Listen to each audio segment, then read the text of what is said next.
Wala namang reason para hindi ako mag-improve eh. Kasi pag malinaw sa'yo kung ano yung gusto mong mangyari sa buhay mo, hindi ka talaga tatamarin eh. Or kahit ano pang mangyaring hindi maganda, maganda pa rin sa paningin mo kasi nakatutak na sa isip mo, kasama to sa proseso. Kasi syempre, pag nalagpasan ng isang problema, mag-grow yung isang tao.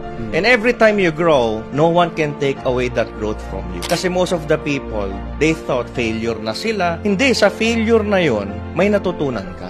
At yung natutunan mong tawag dun, wisdom. Actually, bonus na lang yung million eh. Yung character mo, yung wisdom mo, yung mismong pagkatao mo, nung makabot mo yung million na yon, yun talaga yung pinaka-reward mo. Kahit tanggalin lahat, tanggalin yung Audi, tanggalin yung Louis Vuitton, yung Gucci, tanggalin natin lahat. Bumalik ka sa zero, pero ikaw pa rin yan. Character mo pa rin yan, kung ano yung experience mo, wisdom mo, is, I believe, kaya mong ulit-ulitin. I'm sure natatandaan mo to. If you master the process, you can repeat the results. So, habang pinapaganda mo ng pinapaganda yung proseso, mas gumaganda ngayon yung resulta mo. Ito yung kasi yung pinaka-problema ng mga taong ayaw mag-try. They don't want to suck at first. Gusto nila magaling agad. The reason why gumaling yung mga magagaling right now, it is because inumpisahan nila. You don't need to be great to start, but you must start to be great. If that's the case, sa buhay o sa success, o sa negosyo, o sa career, o sa pagiging professional nila, kung ulit-ulitin lang nila yun, and they will keep on enhancing it, they will get better results